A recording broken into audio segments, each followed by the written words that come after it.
Good morning बच्चों, मैं लक्ष्मी सिंह आज आपको कक्षा 3 का पाठ 10 पढ़ाने जा रही हूँ, जिसका नाम कारगिल का वीर है। क्या है? कारगिल का वीर। इस पाठ में हमें उस कारगिल युद्ध की याद दिलाता है जिसमें भारतीय सेना ने विजय पाकर टाइगर हिल पर तिरंगा लहराया था। दुश्मन सेना ने हमारे क्षेत्र में घुसपैठ की थी, मगर भारतीय बहादुर सैनिकों ने उन्हें बुरी तरह खदेड़ा मीन्स दौड़ाया था। ऑपरेशन विजय में 30,000 भारतीय सैनिक शामिल थे। नौसेना और वायुसेना ने भी अपना भरपूर योगदान दिया था। हमारे लगभग 527 बहादुर सैनिकों ने यह युद्ध में वीर गति पाई थी। योगेंद्र सिंह यादव ने शत्रु सेना का डटकर सामना किया और गोलियां लगने के बावजूद भी 60 फुट ऊपर चढ़ गए। यादव ने अपने साथियों के साथ मिलकर टाइगर हिल पर कब्जा कर लिया था। योगेंद्र यादव के लिए मरणोपरांत परमवीर चक्र की घोषणा की गई थी, मगर ये खुशी की बात है कि उन्हें बचा लिया गया था। 26 जुलाई का दिन प्रति वर्ष कारगिल दिवस के रूप में मनाया जाता है। कौन सा दिन? 26 जुलाई का दिन प्रति वर्ष कारगिल दिवस के रूप में मनाया जाता है। अब चैप्टर रीड करने जा रही हूँ, सभी ध्यान से सुनेंगे। यह पाठ हमें उन अमर वीर शहीदों की याद दिलाएगा जिन्होंने कारगिल में अपने प्राण गंवाकर शत्रु सेना पर विजय प्राप्त की थी। भारत के इतिहास में 26 जुलाई 1999 का दिन भला कौन भूल सकता है, जब ऑपरेशन विजय में सफलता प्राप्त करके भारतीय सेना ने जीत के झंडे गाड़े थे। यह दिन प्रतिवर्ष कारगिल दिवस के नाम से जाना जाता है। 1999 के आरंभिक मीन्स शुरू के महीनों में हमारे पड़ोसी देश पाकिस्तान ने भारत की चौकियों पर हमला कर दिया था। विडम्बना का मतलब क्या हुआ? मजाक। विडम्बना तो यह थी कि तत्कालीन का अर्थ क्या हुआ आपको मालूम है? उस समय का तत्कालीन पाकिस्तानी प्रधानमंत्री कौन थे? नवाज शरीफ उस समय भारत से शांति समझौते की बात कर रहे थे। उधर दूसरी तरफ दुश्मन सेना घुसपैठ कर रही थी। भारतीय सेना को यह समझने में अधिक समय नहीं लगा कि यह योजनाबद्ध का मतलब नियोजित तरीके से किया गया हमला है, मीन्स सोचा समझा। भारतीय सैनिकों ने ऑपरेशन विजय आरंभ कर दिया। इसमें 30,000 भारतीय सैनिक शामिल थे। कितने? 30,000 भारतीय सैनिक शामिल थे। थल सेना के अतिरिक्त नौसेना और वायुसेना। थल सेना हम किसे बोलते हैं? धरती पे युद्ध होता है उसको। नौसेना पानी में समुद्र के तरीके से लड़ाई किया जाता है। वायुसेना जो आसमान में लड़ते हैं, ठीक है। वायुसेना ने भी इसमें भरपूर सहयोग दिया। वायुसेना ने ऑपरेशन सफ़ेद सागर आरंभ किया। नौसेना ने कराची तक पहुंचने वाले समुद्रीय मार्ग में जहाजी बेड़े को अरब सागर में लाकर क्या किया? खड़ा कर दिया। भारतीय वीर सैनिकों ने अपने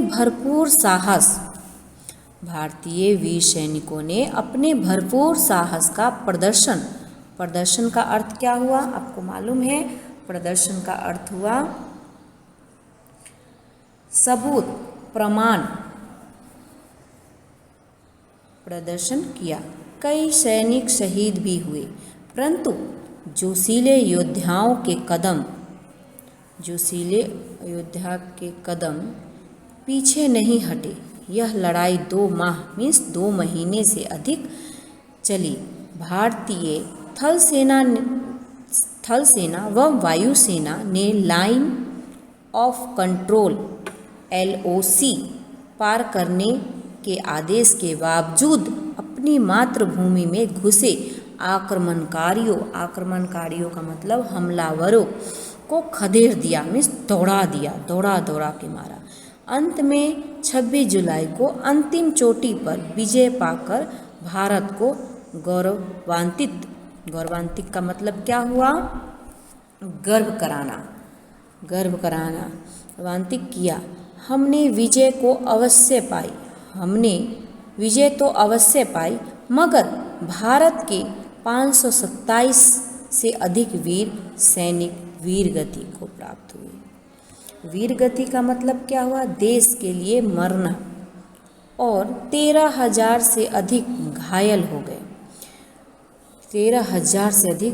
हो गए थे। इन वीरों ने बलिदान की उस सर्वोच्च परंपरा को निभाया जिसकी शपथ तिरंगे के सामने हर सिपाही लेकर स्वयं पर गर्व करता है। क्या करता है? गर्व करता है। भारतीय सेना के जूनियर ऑफिसर योगेंद्र सिंह यादव को कारगिल युद्ध के दौरान परमवीर चक्र से सम्मानित किया गया था। किसको? योगेंद्र सिंह यादव को। योगेंद्र सिंह यादव को मात्र 19 वर्ष की आयु में यह सम्मान मिला। कितने वर्ष की आयु में? 19 वर्ष की आयु में। 4 जुलाई 1999 को टाइगर हिल पर 3 बकरों पर कब्जा करने के लिए योगेंद्र सिंह अपने साथियों के साथ जूझ रहे थे। कहाँ? कब्जा करने के लिए योगेंद्र सिंह अपने साथियों के साथ जूझ रहे थे। ये बकर 1000 फुट ऊंची चट्टान के शीर्ष पर थे। यादव ने बहादुरी से चट्टान पर चढ़कर रस्सियों को लगाया। आधे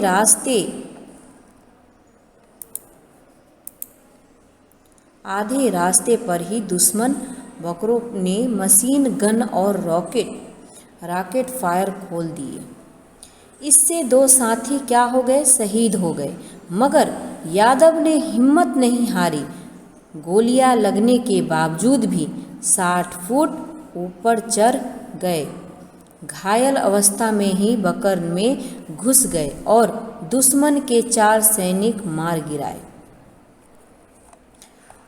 यह देखकर दुश्मन हैरान हो गए। यादव ने अपने 2 साथियों के साथ मिलकर दूसरे बकर पर भी कब्जा कर लिया। अंत में 4 और शत्रु सैनिकों को मारकर टाइगर हिल पर विजय पाई। अंत में 4 और शत्रु सैनिकों को मारकर टाइगर हिल पर विजय पाई।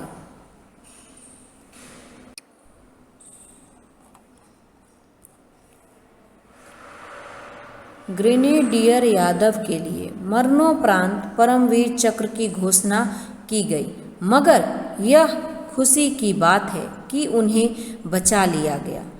हमें ऐसे वीरों पर क्या करना चाहिए? गर्व करना चाहिए जो अपने लिए न जीकर देश के लिए जीते हैं। जो फौजी होते हैं, वीर होते हैं देश के, वो अपने लिए कभी नहीं जीते हैं। वो हमेशा हमारे देश के लिए, वो अपने देश के लिए जीते रहते हैं ताकि हम घर में सुरक्षित रहें। जो बॉर्डर पे लड़ाई करते हैं जवान, हमारे देश के जवान, उनके लिए कभी बर्थडे, कभी कोई भी फेस्टिवल वो सेलिब्रेशन नहीं करते। वो हमेशा देश के लिए ही जीते हैं और देश के लिए ही मर जाते हैं। ये चैप्टर आपका कंप्लीट हुआ।